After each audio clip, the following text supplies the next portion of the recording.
Yan, matuto mga Hinday. Magandang hapon po mga idol. Dito po tayo sa Balutakay, Bansalan, Davao City. Nasa paanan po tayo ng Mount Matutom kasama si partner. Yan, ilang buwan na, matagal-tagal na tayo hindi nagsama mga idol. And ngayon po is medyo malungkot po na pangyayari. Kasama natin si Sir, anong pangalan mo Sir?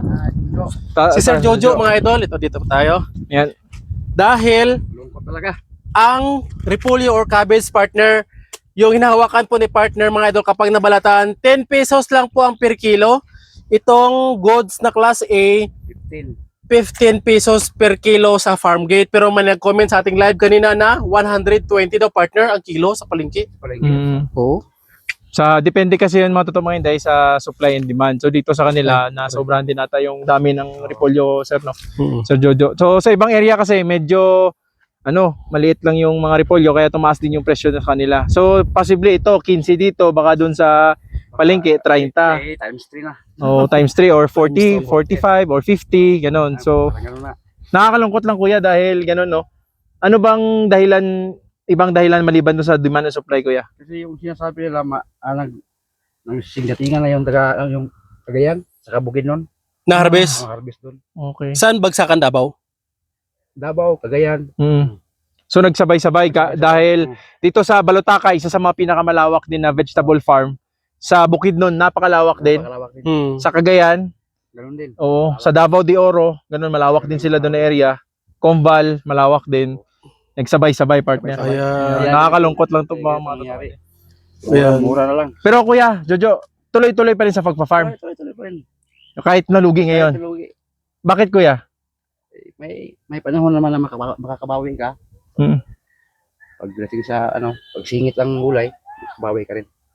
Sa tagal nyo, ano ang pinakamababang presyohan ng repolyo? 5. Oy, Ay, umabot pa ng 5? Umabot pa. Anong year yun? 2023. Uy, bago lang. Bago lang, 2 years ago. 2 years ago. Ayan. Dito po kasi kami mga idol, dumaan po kami kanina. Tapos nakita namin si Sir Jojo na parang malungkot na nagtatapas ng kanyang repolyo. Parang kulang sa vitamina. Yun pala is, kasi nakita natin kina partner 20. Pero ngayon is 15 pesos na lang itong class A, yung pinakamaganda. Pero na-interview po namin kanina yung 56 kilos, 41 kilos lang babayaran dahil may ganito, may tawag nito. May discount dahil sa dahon, 25%. No? Itong class B, may discount pa rin? Ganun din. 25% pa rin? 25 pa rin makukuha niya. So kung 1 kilo nito mga idol, 1/4 kilo na lang ang babayaran sa inyo. So kung 10, Kasi kung 10, 7 pesos ang 50 centavos na lang. Ganun. Masaklap. So, ganun ang kalakaran kasi po sa trader, yung nagbebenta din. Tinatanggal kasi nila to kuya, no? tatanggalin. Yung mga na Pero ito parang goods excess. naman Hindi, pag ganito, pag magbiak na, wala na yan, RG na yan. Okay, tatanggalin pa yan kuya. Ayan, RG pa. So pag ginanyan, mababawasan kasi. Alam nyo kasi ang gulay, perishable. Tapos ito, everyday. Wala to. Pag biak na, wala na RG. Wala na. RG. RG, tulad dito. Over na. Napaka kasi pag ang gulay everyday nagde-deplete, bumababa yung kilo niya. Kaya dapat mabilisan din yung pagbenta, yun isang no. Pero ang repolyo, di ba kayang umabot ng 1 linggo to sa palengke? Kaya to pre. Kaya. Tingnan niyo po mga idol, napakaganda po pero reject na to sa area. Ito is 10 pesos na lang per kilo sa area. Mo yung puwet. Yan. Ito pag may biak, wala na. RG na talaga yan. RG. So ito kuya, pwede pa to? Hindi na, RG na talaga. RG na din. Tingnan nyo po. Pag may biak sa puwet. Yan. Dito So RG. Pag RG, 10 pesos. Yun. 10 pesos na lang matutumang Hinday. Sayang. So, mas mababa pa pala noong 2023. Kaya medyo 5 pesos. 5 piso ang kilo. Wala na, yan lang namin. chop-chop na lang. Chop na namin sa area. Pero ito kuya, hina-harvest nyo bakit? Kasi pangbawi lang Pambawi lang sa medisina. sa mga chemicals. Yung medisina na tinatawag kasi nila, yun na yung mga chemicals. Chemicals yan. Oo, para Pambawi lang. sa susunod na crops. Baka Makachamba ulit. makachamba uli. No, tsaka partner ang advantage kasi sa kanila dito partner. Bundok sila, pero napakaganda ng daanan, simentado, hindi na sila ganoon magano ng transportation. Wala na. So dito Kuya Jojo, ilang libo ang tinanim yung repolyo? Repolyo. Ito kaya mga 1 plus lang to. 1,000 plus. 1,000 plus. Ilang square meter to kuya? Mahit lang. Mga 1,000 square Mga meters. 1,000 square meter. Nandun lang. Yun, mga 1,000 square meters. Tapos, magkano ang mga na-finance mo dito? Sa pinta na ako, mga 5,000 sa Lahat na, 5,000. similya, similya. spray, abono. Konti lang. Oh. Tapos, tingin nyo mga magkano ang ano nyo, kikitain ngayong mura ang presyohan. Ah, wala. Hindi makaka-recover. Makabenta ka ng mga 1,000 pesos? So, Abot naman. Dapat naman. So sa ganito kuya, ganito kalawak, mga ilan kilo yung harvest mo pa? Sa ganito. Ito, kaya mga kusiro, mga pulok sako. 10 sako. 10 sako sa tig 60 kilos. 60, 70. 60, Tapos, 70. ang net mo na niyan, mga 40 plus kilos na lang. Kasi 25%, no? Minus na 25%. Mga 400 na lang. 400 kilos times 10, 4,000. 4,000. Kulang-kulang. At or least, ganyan, estimate. oh, Recover gamay. at least merong 4,000 kaysa sa itapon nila. Itapon lang, Oh, kasi kung nagastos si kuya ng 5,000, do 1,000 lang yung ano.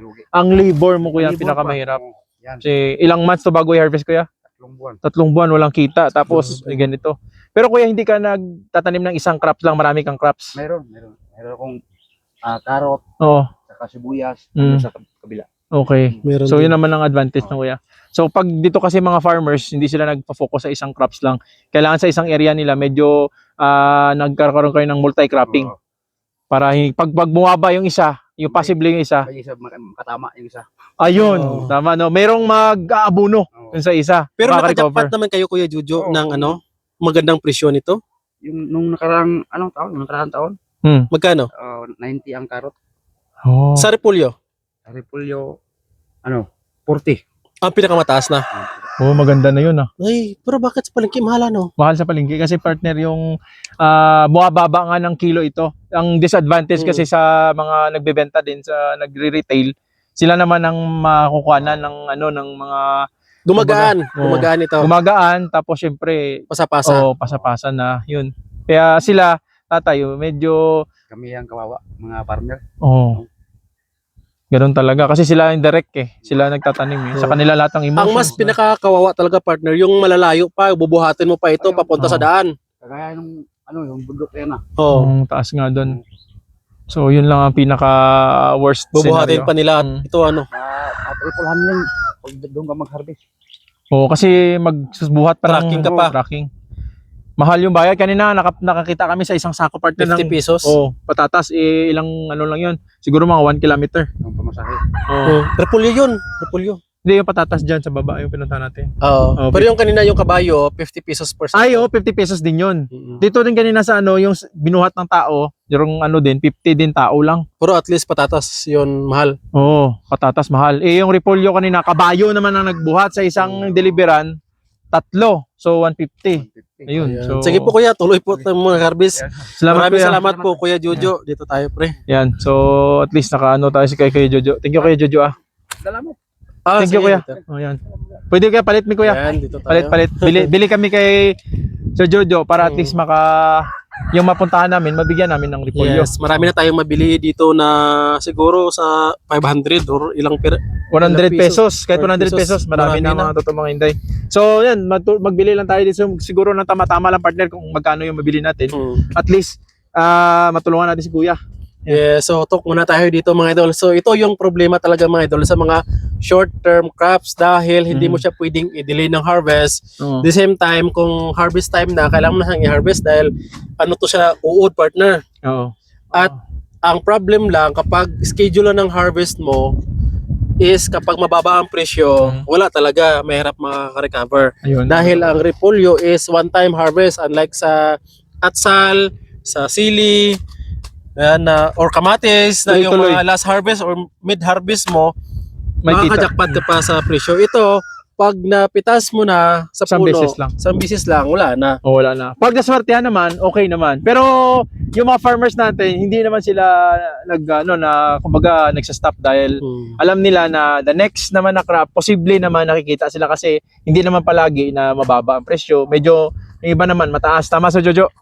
Ayun. So kaya tuloy-tuloy lang sila mga totoong mga hinday. So tayo naman, nakita natin yung mga farmers natin, no? Magiging proud tayo sa kanila dahil sila yung nagpo-produce ng mga Yes. pagkain talaga. Pero partner, mostly kasi yung mga nagbebenta sa daan, may kahit yung mga mayaman, ang na-observe ko kapag farmer po kayo at saka nagbenta po kayo sa daan, may nagtatanong na kung sarili mong tanim yon. Oo. Tapos tatanungin yung presyo, tapos sabihin na gano'n, ay bakit ang mahal?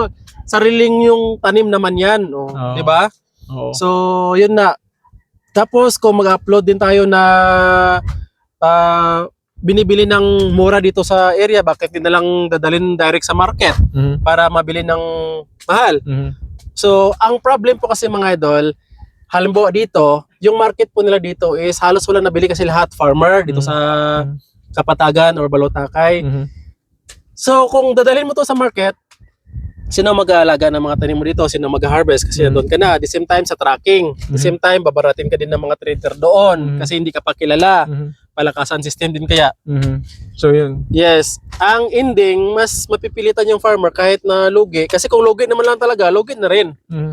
Dito na lang binibenta sa area. Yan. So May peace yun. of mind ka pa. Yun yung mga pinaka point of view doon mga totoong mga inday sa magtatanong kasi yung mga napag-usapan natin before kung ano yung bakit yung mga farmers pwede direkta naman sa kanila sa sa yun na, sa from farm gate sa farm tapos ibenta nila directly doon sa mga bagsakan.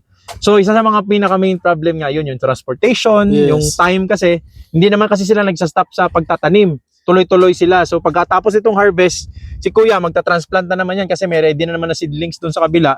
So may isang area na naman siya na ready. So tuloy-tuloy sila. Kaya mas maganda pag binenta nila sa mga buyer, yung mga usually Kuya, mga kumukuha sa inyo dito Kuya, mga loyal buyers nyo ba yun? Yung mga solid na talaga, kahit mura, kahit mahal, kukuha sila. Yun ang maganda kasi mga isa sa mga good thing naman sa mga nakapag ano na sa kanila, yung connection na sa kanila, kahit mura, bibili nila. Kahit 5 pesos, kahit 10 pesos, bibilin sa kanila. Yung iba kasi na buyer, yung pa-strike-strike lang partner, Kapag Yung- mahal. mahal lang sila pupunta, tapos pagka mura, iiwan ka na nila sa ere. Yun ang pinaka hindi maganda. Yes. At saka ang problem din mga idol, ito sa na-observe ko po, yung mga nagsasuggest na dadalhin po ito siya direct sa palengke, okay yun, applicable if yung sa ibang lugar na malaki yung city, na marami kang mapagbibintahan. Pero kagaya dito, ilang oras pa ba papuntang bayan, Kuya? Isang oras. So, pero pagdating doon sa bayan, mura pa rin. Halos wala ka rin kikitain. Yun. Iba kasi yung palengke ng mga nag-comment din na malakas ang market. So dito kasi kung nasa paanan po kayo ng mga bundok na high elevation at saka marami nagtatanim, pagdating kasi sa palengke, almost ganito din lahat ng display. Oo, kasi mas malapit lang eh. Kaya yung iba naman, pag nakuha nila sa bundok dito na area ganito, transfer nila sa mga malalayo. Katulad nito, babiyahin nila ng Cagayan. So, iba, Visayas, gano'n. Davao. Kasi medyo yung area nila doon, maraming population, medyo mataas ang presyo. So, doon sila bumabawi. Kaya yung mga, malaki din kasi ang ang mga, kumbaga, risk doon sa bibili partner. O, kasi hindi mo din alam, pagdating doon, marami din pala kayo nagsabayan, bigla bumagsak. Hindi, sa bayan talaga ngayon kasi Oo. syempre nga sobrang mura. Kaya nga. O yun. So, yun po yung naman. Yun naman, Sako-sako sa bagsakan pagdating nito, disadvantage. Oh. hindi pa mabili. Bagsakan na yun Oh. Pero ang good thing naman mga totoo mga Inday, dito sa kanila ay konti lang naman yung nagagastos nila dahil wala nga transportation, kukunin na lang direkta dyan na yung Tapos yung mga Yung medisina, partner mura lang, maliit lang na area. Pero importante, kung ganito Kuya Jojo, Sir Jojo, sa 1,000 square meter, magkano pinakamalaking kikitain dito pag tumaas ang presyo, alam ba 40? So mga Yung 10 sako, halin na sa mga 15,000. 15,000. 15,000. Oo. Sa 10 sako. Pag 40 ang kilo. 40 ang kilo. 40 ang kilo. Oo. So, Maliit So, din pala. mali. So, pero ito ilang sako to? Kaya? Mga 15 siguro. Oo, 15 so mga 15 sako din. mga 20,000 plus din yung kitain nila Kuya, pero 5,000 na yung magastos. Pero partner, 3 months mo yun. 3 months. Grabe 3 yun. months na spray kasi uod to ang risky Problem nito, nito eh. uod. So yun yung mga totoo mga Inday. So pag 40 pesos ang kilo, mga nasa 15 to 20,000 ang gross income. Oh. Pero kung ngayon na 10 to 15 pesos, Wala. Lugi. mga 4,000 more or less lang. Oo. Negative pa. Negative pa. Wala, So, wala yun sa, lang. Pambawi na lang sa Chemical. chemical. Yung effort, wala na. Wala na. Wala na. Wala na. Patas-patas na. Yun lang. So, Ayan. yun mga totoong inday. Sana po naintindihan nyo po yung point of view na POV, yung sinasabi natin, Yeah. partner. Para Meron sa talagang mga- reality sa farming. Yun, yung mga nakapag kumbaga naka-deep connection o napag-connect talaga dun sa mga farm. Alam na alam nila yun kasi yung sistema talaga ganun na. So, yan. Maraming salamat sa inyo matutong mga inday. Maraming salamat sa iyo, Kuya Jojo. Bibili kami dito. Partner, ano masasabi mo? Yeah, so ganun talaga pag may farming mga idol, paswertihan. Kumbaga, yung farming sa Pilipinas is parang hindi na livelihood eh. Parang sugal na talaga eh. Yan. So, yun, mga So, totoong inday. kung magtatanim ka, hindi mo alam na mahal pag-harvest. Yan, hindi mo alam kung babagsak. May mga nagtatanong po sa amin kung ano yung halimbawa sili. Halimbawa at sa anong magandang month na itanim na makakajakpat sa presyo. Ang masasabi ko lang, kung mahulaan lang namin, kami na mismo magpatanim ng ilang hektarya. Yun yung isa sa mga hindi namin masagot. Hindi talaga. Pa-timing lang talaga. So, isa sa mga technique doon, pwede kayo mag-scouting sa area nyo kung sino yung nagtanim ng ganyan. Pwede yun. Pero wala pa rin, hindi pa rin effective kasi marami pa rin lugar nagtatanim. Oh, yun lang. Pero at least kung makapag-scout kayo o sa ibang area, makapagtawag kayo, mayroong chance na pwedeng tumaas. So, Kasi yun. kung balutakay alone lang ang may repolyo, siguro may tanim Oh, at saka walang tanim doon, Oh. kahit magtanim ng napakarami siguro dito hindi magbagsak ang presyo. yun. Kasi nga, Kung dito lang ang may tanim. kailangan ganun ang gawin nyo. Kung may connection kayo sa ibang lugar, mag-scout kayo doon, magtanong kayo, tanong nyo dyan, ganun. Pwede kayo magtawag-tawag sa kanila. Yun ang isa, maganda connection talaga din, connection. Yes, ang isa sa mga nalaman kong na-feature ko na farmer sa technician sa nagtanong. Oo. Kasi yung technician, Alam. ikot-ikot. Oh. So, ini-scout niya kung may mga tanim-tanim ng ganito, ganyan, o ano ang walang tanim, yun ang tinatanim niya. Ayun, yun ang is sinasabi. specific lang na lugar. Yan. Hindi sa buong region siguro. Yan. Kailangan mag-scout kayo. Pwede sa technician, pwede sa mga kilala nyo na farmers din, yung mga malalaking farmers, para at least alam nyo kung ano yung tatanim nyo sa susunod na crops. Ayan. So ngayon, pwede kayo magtanim ng repolyo kasi mura. Baka tumaas bigla eh. Tapos pag-harvest, baka Tas- mura ulit. Depende lang sa area Wala nga talaga. talaga makakahula. mga Yan. idol. So yan, mga totoong Yan. idea. Happy farming. Mula yan dito sa Balutakay, Bansalan, Davao del Sur. Kasama namin ang farmer hero Sir natin, Jojo. si Sir Jojo. Okay, kaway tayo, Sir Jojo. Happy farming. Happy farming!